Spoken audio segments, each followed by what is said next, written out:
आधा किलो आटा। एक नगर का सेठ अपार धन संपदा का स्वामी था। एक दिन उसे अपनी संपत्ति के मूल्य निर्धारण की इच्छा हुई। उसने तत्काल अपने लेखा अधिकारी को बुलाया और आदेश दिया, मेरी संपूर्ण संपत्ति का मूल्य निर्धारण कर ब्यौरा दीजिए। पता तो चले मेरे पास कुल कितनी संपदा है। सप्ताह भर बाद लेखाधिकारी ब्यौरा लेकर सेठ की सेवा में उपस्थित हुआ। सेठ ने पूछा, कुल कितनी संपदा है? लेखाधिकारी ने कहा, सेठ जी, मोटे तौर पर कहूं तो आपकी 7 पीढ़ी बिना कुछ किए धैर्य आनंद से भोग सके इतनी संपदा है आपकी। लेखाधिकारी के जाने के बाद सेठ चिंता में डूब गए। तो क्या मेरी 8वीं पीढ़ी भूखों मरेगी? ये सोच सोचकर वे रात दिन चिंता में रहने लगे। तनावग्रस्त रहने के कारण उनकी भूख प्यास भाग चुकी थी। कुछ ही दिनों में वे कृशकाय हो गए। सेठानी ने बार बार उनसे पूछा, आपकी यह हालत क्यों हो रही है? क्या बात है? पर सेठ कोई जवाब नहीं देते। सेठानी से उनकी यह हालत देखी नहीं जा रही थी। उसने उन्हें मन की स्थिरता और शांति के लिए साधु संत के सत्संग में जाने को प्रेरित किया। सेठ को यह विचार पसंद आया। उन्होंने सोचा, चलो अच्छा है, संत जरूर कोई विद्या जानते होंगे जिससे मेरे दुख दूर हो जाएंगे।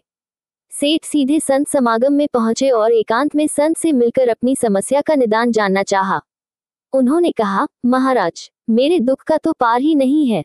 मेरी 8वीं पीढ़ी भूखों मर जाएगी। मेरे पास मात्र 7 पीढ़ियों के लिए पर्याप्त संपत्ति है। कृपया कोई उपाय बताए कि मेरे पास और संपत्ति आए और मेरी अगली पीढ़ियां भूखी न मरें। आप जो भी बताएं, मैं अनुष्ठान विधि आदि करने को तैयार हूँ। संत ने समस्या समझी और बोले, इसका हल बहुत आसान है। ध्यान से सुनो सेठ। बस्ती के अंतिम छोर पर एक बुढ़िया रहती है, एकदम कंगाल और विपन्न। उसके पास न कोई कमाने वाला है और न वह खुद कुछ कमा पाने में समर्थ है। उसे मात्र आधा किलो आटा दान दे दो। अगर वह ये दान स्वीकार कर ले तो इतना पुण्य उपार्जित हो जाएगा कि तुम्हारी सारी मनोकामनाएं पूर्ण हो जाएंगी। तुम्हें अवश्य अपना वांछित प्राप्त होगा। सेठ को बड़ा आसान उपाय मिल गया। उसे सब्र कहाँ था। वह तुरंत घर पहुंचा और सेवक के साथ क्विंटल भर आटा लेकर उस बुढ़िया के झोपड़े पर पहुंच गया।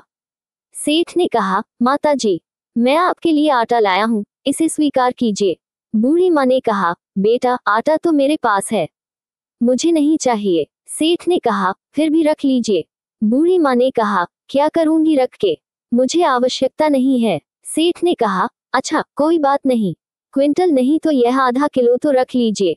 बूढ़ी माँ ने कहा, बेटा, आज खाने के लिए जरूरी आधा किलो आटा पहले से ही मेरे पास है, मुझे अतिरिक्त की जरूरत नहीं है। सेठ ने कहा, तो फिर इसे कल के लिए रख लीजिए। बूढ़ी माँ ने कहा, बेटा, कल की चिंता मैं आज क्यों करूं? जैसे हमेशा प्रबंध होता है, कल के लिए भी कल प्रबंध हो जाएगा। बूढ़ी माँ ने आटा लेने से साफ इनकार कर दिया। सेठ की आंखें खुल चुकी थीं। वह सोचने लगा, एक गरीब बुढ़िया कल के भोजन की चिंता नहीं कर रही है और मेरे पास अथाह धन संपत्ति होते हुए भी मैं 8वीं पीढ़ी की चिंता में घुल रहा हूँ। मेरी चिंता का कारण अभाव नहीं, बल्कि मेरी तृष्णा है। सच में तृष्णा का कोई अंत नहीं है। संग्रहखोरी तो दूषण ही है। संतोष में ही शांति और सुख निहित है।